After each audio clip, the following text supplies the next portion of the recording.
Padre eterno, te rogamos que no falte tu palabra en las casas de quienes nos escuchan. Tú les permitas tener gozo en tu palabra y en lo que tú haces en la vida de cada uno.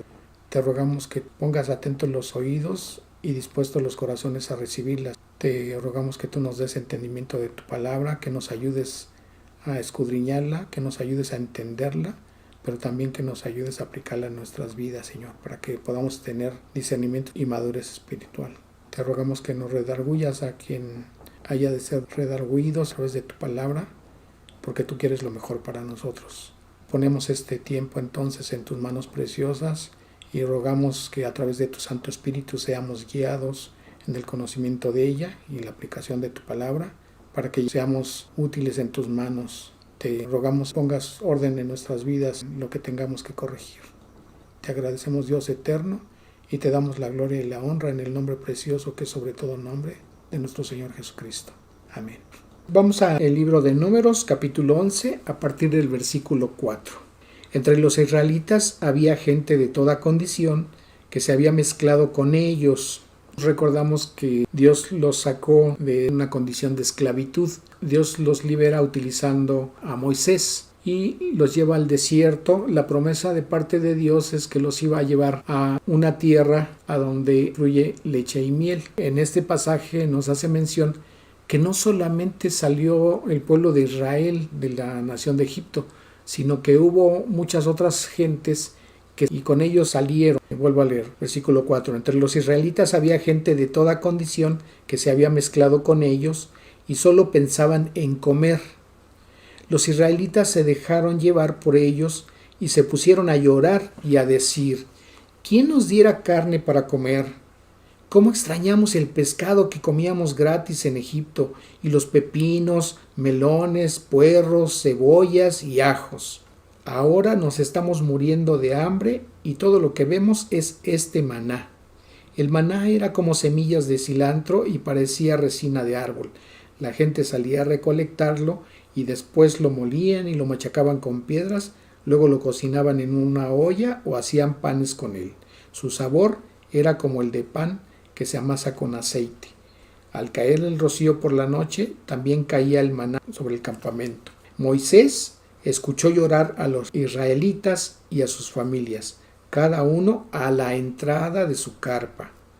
El Señor, es decir, Dios, se enojó mucho.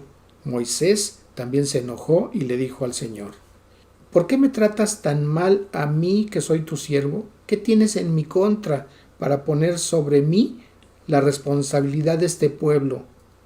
¿Es que yo soy la mamá de toda esta gente? ¿Fui yo quien los dio a luz para que tú me digas: llévalos en tus brazos como hace un padre adoptivo a la tierra que tú les prometiste a sus antepasados? Dice la versión Nueva Biblia al Día, en ese versículo 12. ¿Acaso son hijos míos? ¿Soy yo su padre para que me impongas el deber de criarlos como si fueran criaturas? ¿Cuál es la queja de Moisés? Dios los estaba llevando a través del desierto, pero Dios jamás en ningún momento los había desamparado. Entonces Él les proveía el alimento, les proveía el agua que necesitaban. No tenían motivo alguno para quejarse. Las palabras de Moisés nos indican que las quejas de ellos eran como si fueran unos chiquillos que esperaban a que Dios les proveyera lo que ellos querían, y la queja era contra Moisés, pero indirectamente se estaban quejando contra Dios. Entonces, la primera señal de inmadurez que vemos aquí, ellos estaban dependiendo de un hombre, en este caso de Moisés, y no directamente de Dios. ¿Por qué llevarlos al desierto? Bueno, Dios quería que ellos observaran que tenían que confiar plenamente de Dios, porque la promesa de Dios era llevarlos a esa tierra que fluye leche y miel, y ellos no tenían por qué dudar de Él, pues Él ya había mostrado su poder. Ellos lo vieron en Egipto.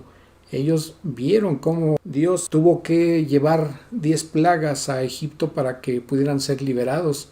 Y ellos vieron cómo Dios abrió el mar para que pudieran pasar y ser salvos del ataque que les venía por medio del ejército egipcio. Entonces Dios ya les había mostrado su poder y entonces ellos mostraban una incredulidad muy grande. Así como un bebé depende totalmente de sus padres para cualquier cosa en su vida, también un cristiano joven o inmaduro depende del pastor para sus necesidades de la vida en vez de depender de Dios. No vean al pastor, no vean al predicador como alguien que está más cercano a Dios y entonces se dirija a pedirle que oren por ellos en el sentido de que ellos consideren que sus oraciones a través de nosotros pudieran ser más fácilmente respondidas de parte de Dios en favor de ellos. Deben de depender directamente de Dios. La enseñanza la tenemos en las Escrituras, entonces si nosotros confiamos plenamente en Dios, no tenemos por qué depender o creer que lo que necesitamos proviene directamente del hombre, sino es Dios el que está obrando en sus vidas a través de las personas. Un bebé necesita de cuidados, necesita de protección y necesita de alimentación, entonces un bebé depende totalmente de sus padres. Lo que Dios quiere es que dependamos de Él, directamente de Él. Esta dependencia podemos identificar cuando una persona no depende de Dios, busca ayuda directamente de las personas que ellos creen que les pueden sacar de sus problemas o que les pueden ayudar en sus necesidades. La Escritura nos dice que Dios conoce nuestras necesidades y nosotros debemos de utilizar los medios que Dios pone a nuestro alcance, en este caso la oración. Nosotros debemos de poner nuestras necesidades en manos de Dios a través de la oración. Lo que sabemos a través de la Escritura es que Dios nos va a suplir cada una de nuestras necesidades conforme a su voluntad. Escuchamos sectas, mal llamado evangelio de la prosperidad, porque no es un evangelio. Promesas que Dios no hace en las Escrituras. Ellos sacan muchos versículos de su contexto y engañan a la gente que los sigue, haciéndoles creer que Dios les va a dar prosperidad en sus vidas si lo siguen a ellos. Y esa es una vil mentira. Dios nos dijo a través de la Escritura que nosotros al estar en el mundo íbamos a padecer aflicciones, pero también nos dijo que debíamos de confiar porque Él ya había vencido el mundo. Entonces, cuando nosotros aprendemos a depender de Dios, hacemos a un lado las angustias y hacemos a un lado los afanes, sabiendo que Dios tiene cuidado de nosotros en todas y cada una de nuestras necesidades. Un bebé no solo depende de que otros le provean su alimentación, sino que también la pongan en su boca. Esto también es cierto en relación a una persona con inmadurez espiritual. La característica de un bebé es que su primer alimento es la leche. Empezando a crecer, el alimento que recibe ya es más sólido. Y una característica que podemos ver en los pequeños cuando empiezan a crecer es que ellos tratan de alimentarse por ellos mismos. En las primeras ocasiones en que hacen ellos los intentos, inclusive hay personas que los dejan que los pequeños agarren con sus manitas el alimento y se lo lleven a la boca. Entonces, el anhelo de ellos es aprender a alimentarse por ellos mismos. Cuando ellos tienen un crecimiento ya mayor, entonces no solamente aprenden a comer por sí mismos, sino también aprenden a buscarse el sustento por ellos. Y eso es lo que debe hacer un creyente, no esperar a que les llegue el alimento a la boca, sino también en el crecimiento espiritual deben ellos aprender a buscar el sustento a través de la misma palabra. Entonces, ¿qué signos podemos encontrar en este punto? ¿Dejo que otros me enseñen siempre las Escrituras? ¿Estoy personalmente estudiando mi Biblia con el deseo de que Dios me guíe? ¿Pido que otros oren por mí sin que me haga yo cargo de mis necesidades a través de la oración a Dios? ¿Pongo énfasis en mis oraciones en el compartir mis necesidades por si acaso alguien me esté escuchando y la supla? El segundo signo de inmadurez espiritual es la credulidad. Vamos a Proverbios 14:15. El tonto se cree todo lo que le dicen, pero el inteligente se fija bien por dónde va. ¿A qué se refiere esto? Que nosotros todo lo que escuchamos debemos de pasarlo a través de un filtro. No es malo creer, sino aquí la credulidad se refiere a que no podemos creer todo y así como lo escuchamos, tenerlo por cierto. Debemos de filtrar las cosas, debemos de tener evidencia de qué es lo que nos están diciendo, qué es lo que estamos escuchando, qué fundamento tiene, quién lo está diciendo, es verdad lo que estamos escuchando. Entonces todo eso lo debemos de verificar y no nada más escucharlo y pasarlo así tal cual. Podemos ver qué nos dice Primera de Pedro, capítulo 2. Como niños recién nacidos, busquen con ansias la leche pura de la palabra, así por medio de ella crecerán en su salvación, ahora que han probado lo bueno que es el Señor. Entonces, ¿qué es la leche no adulterada? Es la palabra de Dios. También la primera carta de Juan, en el capítulo 4, el versículo 1 nos dice: Amados míos, no crean nada por el simple hecho de que les digan que es mensaje de Dios. Póngalo a prueba primero, porque en este mundo hay muchos falsos maestros. Para que nosotros creamos algo como que viene de la palabra de Dios, debemos de ponerlo en el filtro que es la palabra misma. Y también esa persona debe de ser un verdadero creyente. Vuelvo a leer el versículo 1. Amados míos, no crean nada por el simple hecho de que les digan que es mensaje de Dios. Pónganlo a prueba primero, porque en este mundo hay muchos falsos maestros. Vamos al siguiente punto. El amor de las diversiones. Zacarías 8:5. De nuevo los niños y las niñas de la ciudad jugarán confiados en sus calles. Normalmente los niños salen a jugar. Si es en la calle, no se fijan si vienen autos, si es una calle donde se puede jugar o si es un lugar seguro. Ellos salen a jugar. Dice aquí, confiados en sus calles.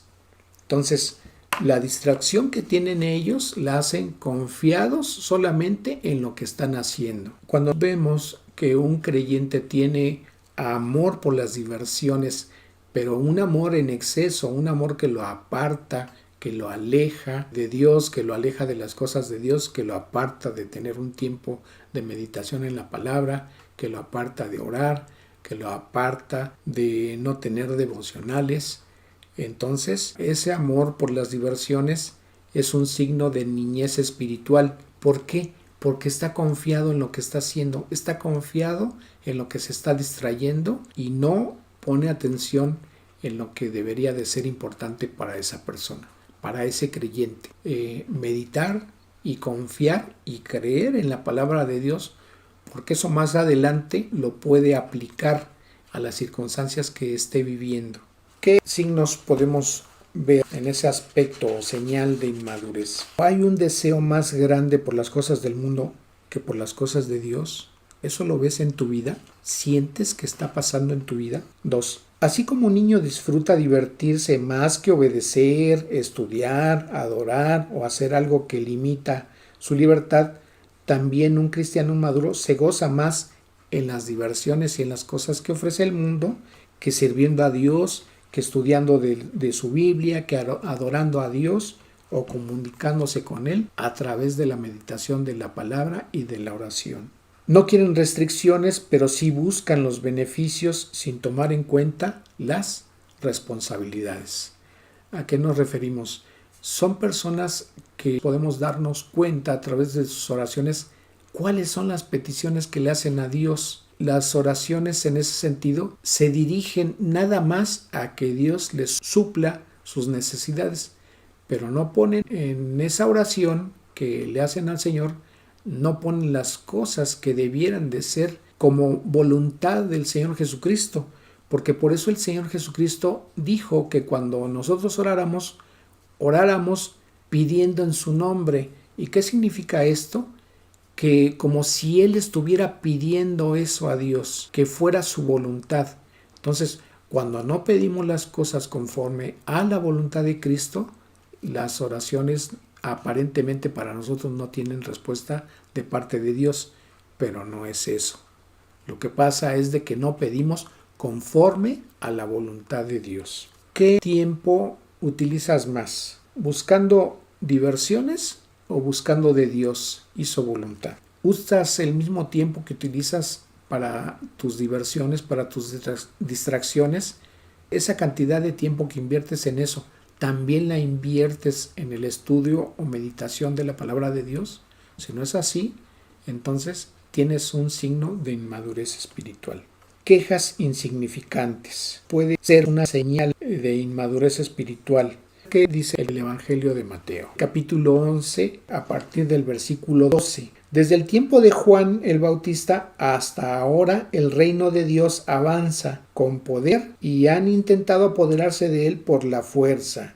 Antes de que viniera Juan, todos los profetas y la ley hablaron de lo que iba a suceder. Y si tú crees en lo que dicen la ley y los profetas, entonces creerás que Juan el Bautista es Elías, el profeta que iba a venir. Oigan bien lo que les digo. ¿Con quién puedo comparar a la gente de esta generación? Son como los muchachos que se sientan en las plazas y un grupo le grita al otro: nosotros tocamos la flauta, pero ustedes no bailaron. Cantamos una canción triste, pero ustedes no lloraron. Porque vino Juan sin comer ni beber, vino como los demás y la gente dice que tiene un demonio. Vino el Hijo del Hombre que come y bebe y dicen: miren, es comilón, borracho y amigo de los cobradores de impuestos y pecadores. Pero la sabiduría divina se comprueba por la vida de los que la siguen. ¿Qué es lo que vemos aquí? Que el Señor Jesucristo les está diciendo a los judíos que estaban a su alrededor, oyéndolo acerca de lo que menciona este pasaje. Él los está comparando como muchachos, pero la palabra bien puede ser traducida como chiquillos o niños. Dice que se sientan en la plaza y empiezan a criticar, pero empiezan a criticar sin tener un fundamento, sin tener una convicción de lo que verdaderamente están juzgando. Entonces Dios los compara a esos chiquillos. Les hacía referencia de Juan el Bautista y ellos criticaban la forma en que se conducía Juan el Bautista y decían que estaba endemoniado. Ven al Señor que se acerca con los pecadores, obviamente para llevarlos a un propósito de salvación, y entonces lo critican como alguien que es un comilón y como alguien que bebe vino y que se junta con pecadores. Entonces, un signo de inmadurez espiritual son esas quejas insignificantes. También podemos ver un pasaje en el Antiguo Testamento, y eso lo podemos encontrar también en el libro de Números, del capítulo 12. Nos dice la Escritura a partir del versículo 1: Miriam y Aarón criticaron a Moisés porque se había casado con una mujer etíope. Ellos dijeron: ¿ha hablado el Señor solamente a través de Moisés? ¿No ha hablado a través de nosotros también? Pero el Señor escuchó lo que decían. En verdad, Moisés era muy humilde, más humilde que cualquier otro en la tierra. Así que el Señor les dijo a Moisés, a Aarón y a Miriam: vengan los tres a la carpa del encuentro. Entonces los tres fueron allá, y el Señor bajó en una columna de nube, se detuvo a la entrada de la carpa y llamó a Aarón y a Miriam. Entonces cuando ellos se acercaron, el Señor dijo: escuchen mis palabras. Cuando hay un profeta entre ustedes, yo, el Señor, me comunico con él en visión, le hablo en sueños. Sin embargo, así no es como yo hablo con mi siervo Moisés, pues nadie es tan fiel como él en toda mi casa. Yo le hablo a él directamente, con claridad y sin acertijos.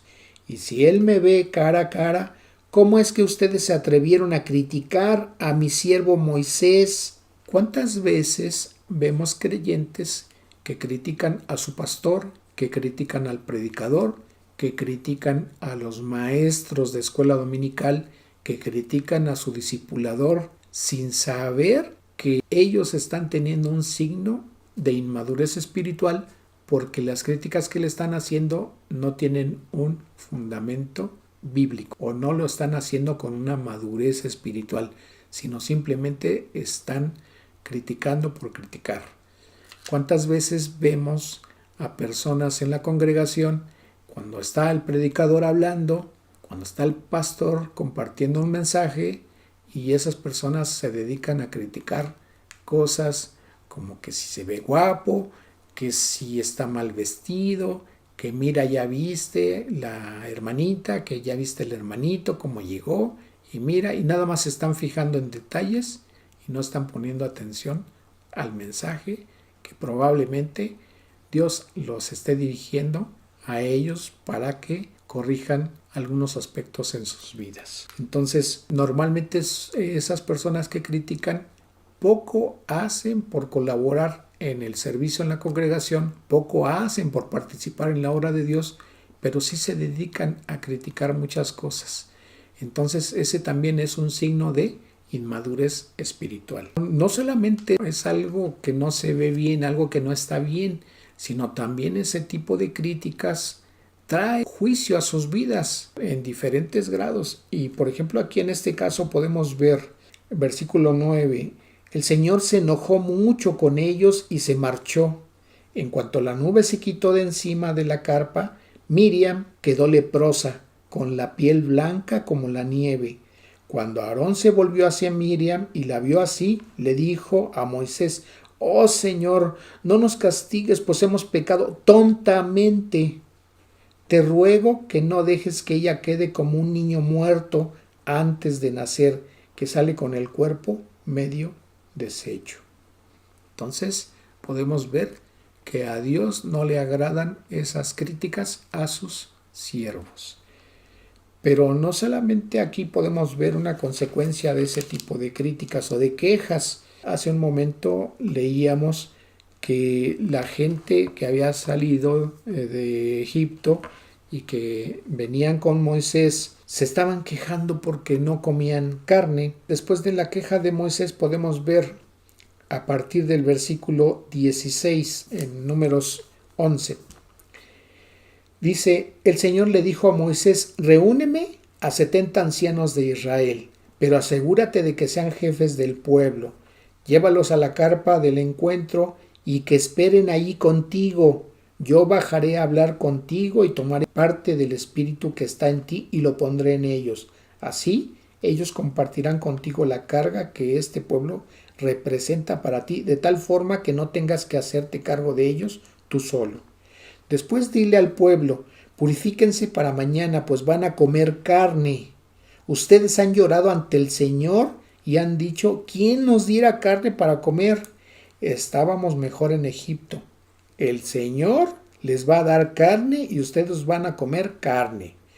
No comerán carne solo un día o 2 o 5 o 10 o 20 días, sino que comerán carne por todo un mes, hasta que se les salga por la nariz y les provoque náuseas. Esto les sucederá por haber rechazado al Señor que está en medio de ustedes y por haber llorado ante Él diciendo: ¿por qué tuvimos que irnos de Egipto? Entonces Moisés respondió: estoy en medio de un ejército de 600,000 hombres. Imagínense, 600,000 hombres. Si consideramos que esos 600,000 hombres tenían mujer, estamos hablando de 1,200,000 personas.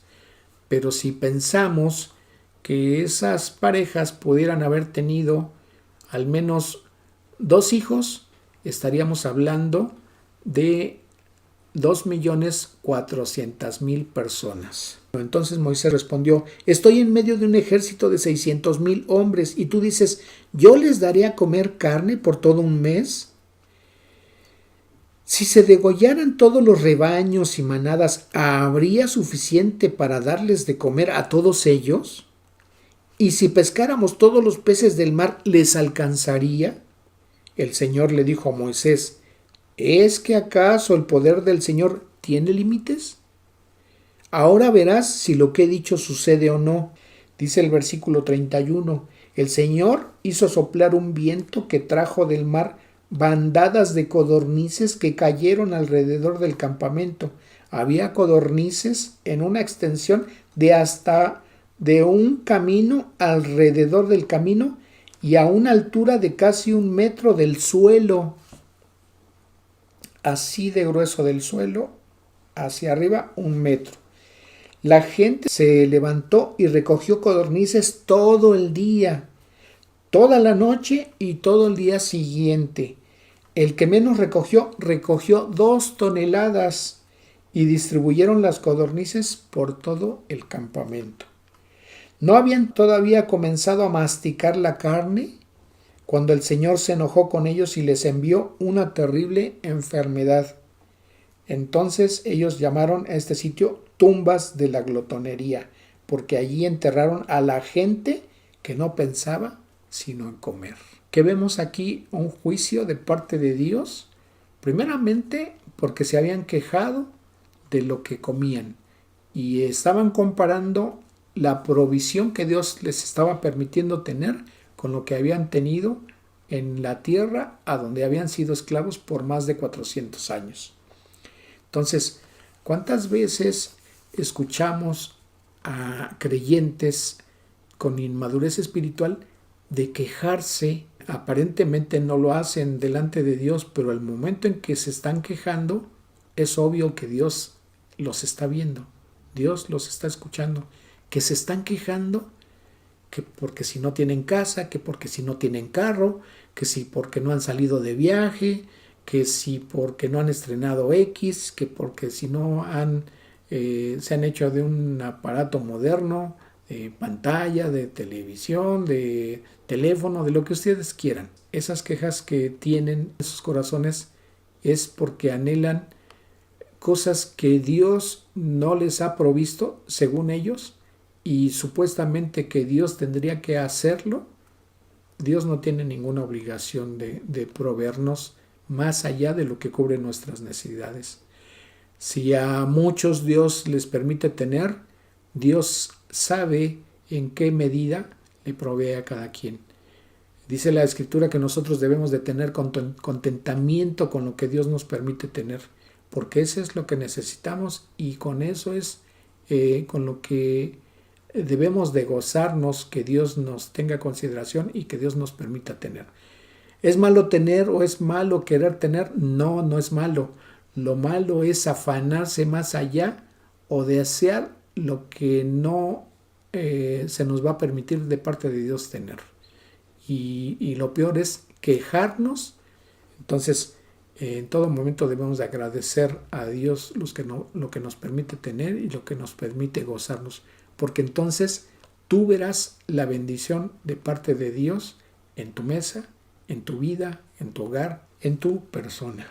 Entonces es malo criticar, es malo quejarse delante de Dios acerca de sus siervos o acerca de la condición que tenemos cada quien. Sí es malo. Entonces quizá Dios en nuestro tiempo no te llega a quitar la vida por eso, pero sí estarás en medio de pruebas. Y tus pruebas van a ser constantes y entre más te quejes de tu situación, entre más te quejes de tus circunstancias, tú no saldrás de esas pruebas que Dios permita en tu vida.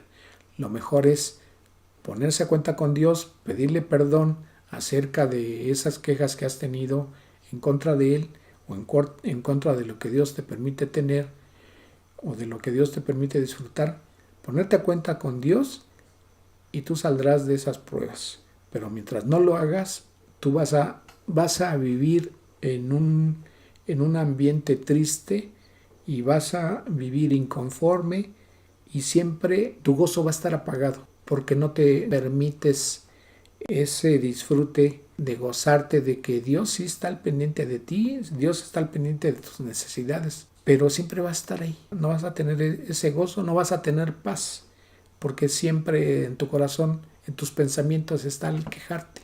Y aunque Dios ya te dio libertades, aunque Dios ya te permitió disfrutar de lo que Él consideró que pudieras tener en tu vida, y tú no lo gozas porque te la pasas quejándote. Otro signo de niñez espiritual es la necesidad de tener a alguien que te guíe o que te mande. ¿Qué podemos ver? Dice Gálatas capítulo 4, a partir del versículo 1. Esto es lo que quiero decir: mientras que un heredero es menor de edad, en la práctica es igual que un esclavo, aunque sea propietario de las riquezas de su padre. tiene que obedecer a sus tutores y administradores hasta que llegue la fecha en que el padre señaló. Así nos pasaba a nosotros. Cuando éramos menores de edad, éramos esclavos de los poderes que controlan el mundo. Pero cuando se cumplió el plazo, Dios envió a su Hijo, nacido de mujer y nacido bajo la ley, a fin de comprar nuestra libertad, ya que éramos esclavos de la ley, y así adoptarnos como hijos suyos. Y como ustedes son sus hijos, Dios envió el Espíritu Santo de su Hijo a nuestros corazones, y por eso lo llamamos Abba Padre. Así que ya no eres esclavo, sino hijo de Dios, y como eres su hijo, Dios te ha hecho su heredero. Si nos remitimos al libro de Hebreos, en el capítulo 5, a partir del versículo 11, dice la Escritura: tengo un mensaje extenso para ustedes en cuanto a este tema, y les resultará muy complicado de entender, porque ustedes ya se han vuelto bastante flojos. Ya es hora de que sean maestros, pero todavía necesitan a alguien que les explique lo más elemental de las enseñanzas de Dios. Todavía necesitan las enseñanzas que sean como leche, pues no están listos para la comida sólida. El que se alimenta con leche todavía es un bebé y no sabe cómo reconocer el bien. La comida sólida es para los que han crecido espiritualmente y para aquellos que por la práctica han aprendido la diferencia entre lo bueno y lo malo. ¿Qué puntos podemos ver en esta señal acerca de la necesidad de tener a alguien que los esté empujando, que los esté guiando, que los esté obligando de alguna manera? Es necesario para el crecimiento de un niño pequeño que sea puesto bajo el liderazgo de una persona madura. Esto es cierto. Sin este tipo de gobierno, obviamente no hay disciplina en la vida del niño. Pero en el caso de un creyente que ya tiene tiempo de haber recibido el Evangelio y de estar recibiendo prédicas, de estar recibiendo estudios, de estar recibiendo enseñanzas sobre la palabra, es necesario que se le siga pidiendo o exigiendo o invitando y comprobando que tenga necesidad de que alguien lo esté supervisando para que él esté orando, para que él esté estudiando su Biblia, para que él esté memorizando. El creyente debe de ser responsable de él mismo por dedicar tiempo a la oración, a la meditación y al estudio de la palabra y también a la memorización. ¿Por qué debe de ser consciente el creyente de esto? Porque si el creyente no estudia la palabra, no ora, no memoriza, cuando se enfrente a una circunstancia de prueba en su vida, cuando se enfrente a una circunstancia en que tenga que compartirle a otra persona acerca de la fe, acerca de lo que Dios dice en la Escritura, entonces él no va a tener elementos suficientes para poder compartir, para poder defender su creencia, su fe, para poder enseñar, para poder guiar a otras personas y aún para salir adelante en las pruebas que Dios le permita tener en su vida. Entonces, si ese creyente no tiene esa madurez para hacer y dedicar tiempo a estas cosas, a estos aspectos de su vida espiritual, entonces él se encuentra con un signo de inmadurez y va a ser muy, muy difícil, muy complicado para él salir de las pruebas espirituales que Dios le permita tener en su vida. Entonces es necesario que le dedique tiempo a eso, y no esperar a que tenga que haber reuniones de oración en la congregación para que esa persona, ese creyente, le dedique tiempo a orar. Que haya tiempo de que tenga que haber forzosamente estudios para que le dedique tiempo a estudiar la palabra de Dios. Y a que haya momentos en la congregación de que, vamos a repetir la memorización que dejamos el domingo pasado. Entonces, cada creyente debe de ser responsable en ese sentido de dedicar tiempo a ello. Estos tres aspectos de la vida espiritual te hayas identificado con esto, es un signo de que te falta tener madurez espiritual. ¿Cuándo fue la última vez que tú memorizaste un pasaje sin que alguien te forzara o que alguien te tuviera que supervisar? Medítalo, porque también ese es un signo de inmadurez espiritual. ¿Cuánto tiempo pasas en oración a Dios? ¿Cuánto tiempo pasamos? ¿Cuánto tiempo le dedicamos a meditar en su palabra? Podemos expresar con sinceridad delante de Dios que estamos en ese proceso de madurez o de inmadurez espiritual. Entonces tenemos que meditar en ello. Bien, vamos a hacer una oración para agradecerle a Dios, pero no sin antes hacer la invitación a aquellas personas que nos están escuchando, que están viendo este video y que no tienen una relación personal con Dios, que no han dedicado su vida a Dios.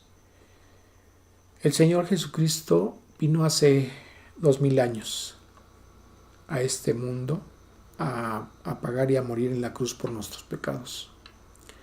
El capítulo 3 del Evangelio de Juan habla de un fariseo que fue a visitar al Señor Jesucristo.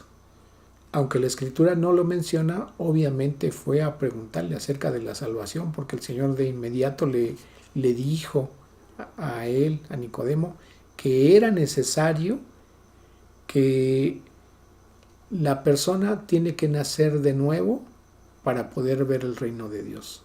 Cuando Nicodemo le preguntó de qué manera pudiera hacer esto, el Señor le volvió a decir que tenía que nacer de nuevo. Entonces hay un proceso en el cual la vida cristiana y la vida eterna, que es una promesa de parte de Dios en el versículo 16 de Juan 3, acerca de que Dios dice que ha amado tanto al mundo que Él vio la necesidad de enviar a su Hijo Jesucristo a morir en una cruz del Calvario para que nosotros pudiéramos tener salvación. Cuando el Señor Jesucristo le está diciendo a Nicodemo que aquella persona quiera ver el reino de Dios y aquella persona que quiera entrar en el reino de Dios tiene que nacer de nuevo. Y eso significa que es algo imposible para nosotros hacer algo que no está en nuestras manos, como el nacer. Nosotros no nacimos por nuestra voluntad. Hubo una voluntad en la cual intervino Dios para que nosotros pudiéramos tener vida. Y entonces ese nuevo nacimiento del cual le habla el Señor Jesucristo a Nicodemo se refiere a algo que no podemos hacer por nosotros mismos, que es tener la salvación, porque necesitamos ese nuevo nacimiento que es a través del Espíritu Santo. Y eso solamente se logra a través de que nosotros creamos en lo que vino a hacer el Señor Jesucristo por nosotros, que es la salvación. Nosotros por nuestros pecados estábamos muertos espiritualmente y el Señor Jesucristo vino a este mundo a darnos vida. Él puso su vida de por medio. Él recibió el castigo que nosotros merecíamos por nuestros pecados. Pero si la persona a la cual se le comparte el Evangelio rechaza creer en lo que hizo el Señor Jesucristo en la cruz del Calvario, esa persona está condenada. Y está condenada en el sentido de que si esa persona muere en sus pecados, sin haberse arrepentido de ellos, sin haberle pedido perdón a Dios y reconociendo al Señor Jesucristo para que sea su Salvador, esa persona va a quedar en una situación de castigo eterno, separado de Dios. Entonces, si tú escuchas el Evangelio y Dios te convence de pecado, de justicia y de juicio, si tú empiezas a creer, Dios te está hablando. Dios te está hablando porque tú estás convencido y estás creyendo lo que estás escuchando. Y sabes que está en la Escritura y lo puedes checar. Juan 3:16. Dice la Escritura en ese versículo: porque de tal manera amó Dios al mundo que ha dado a su Hijo unigénito, para que todo aquel que en Él cree no se pierda, sino que tenga vida eterna. Yo te invito a que si hoy has creído en su palabra y sabes que Dios tiene una promesa de vida eterna para ti. En el momento en que te arrepientas por tus pecados y lo reconozcas a Él como Señor y Salvador, Él te va a dar esa vida eterna. Y entonces esa condenación que en este momento está sobre ti, Él la retira. Entonces, si quieres hoy entregarle tu vida a Cristo, inclina tu rostro y dile esto al Señor. Dios Todopoderoso, acabo de escuchar el Evangelio. Señor, sé que para poder llegar a ti no me lleva la religión, sino que es el Señor Jesucristo quien pagó por mis pecados. Él vino a morir en esa cruz del Calvario para pagar por todos mis pecados y yo lo creo. Y yo te ruego, Dios Todopoderoso, que la sangre que Él derramó en la cruz del Calvario sea para lavar mis pecados. Yo creo que el Señor Jesucristo fue crucificado en esa cruz, padeció y fue muerto y fue sepultado. Pero al tercer día Él resucitó y hoy está sentado a tu diestra, Señor, intercediendo por mí. Y yo le agradezco esa obra que Él ha hecho en la cruz del Calvario. Yo me arrepiento hoy de mis pecados porque sé que me condenan a ir al infierno, pero como he creído en la obra redentora que ha hecho el Señor Jesucristo por mí hace 2000 años, sé que mis pecados son perdonados y por eso yo clamo tu perdón, Señor. Y en este momento reconozco al Señor Jesucristo como mi único y suficiente Salvador. Y por eso le abro mi corazón para que Él more en mí, para que Él me transforme la persona que Él quiere que yo sea. Te ruego que guíes mi vida, Dios, en ese camino que tú tienes dispuesto para mí y que me guíes en este mundo hasta el momento en que me llames a tu presencia, sabiendo que al momento de tener tu perdón, yo te puedo llamar Padre porque me has adoptado como hijo. Yo te agradezco, Señor, por lo que hoy has hecho por mí, con el precioso nombre de Cristo Jesús, mi Salvador. Amén. Si tú has hecho esta oración creyéndolo en tu corazón y se lo has dicho a Dios, y Él ha visto tu corazón, ha visto la sinceridad de tus palabras, Dios te ha perdonado. Y en este momento Él ha borrado tus pecados por la obra redentora del Señor Jesucristo. El libro de Juan, en el capítulo 1, versículo 12, que dice: mas a todos los que le recibieron, a los que creen en su nombre, les dio potestad de ser hechos hijos de Dios. Vamos a terminar este tiempo agradeciéndole a Dios esta guía de su palabra, esta enseñanza que Dios nos ha permitido tener hoy. Te agradecemos, Señor, este tiempo que tú nos has permitido gozarnos en tu palabra, reconocer que en lo que hoy has hablado a mi vida, en los signos que pudiera tener yo de inmadurez espiritual, que tú me ayudes a corregirlos. No quiero quedarme ahí, quiero crecer, quiero tener madurez espiritual para poder salir airoso de las pruebas que permitas que yo pase.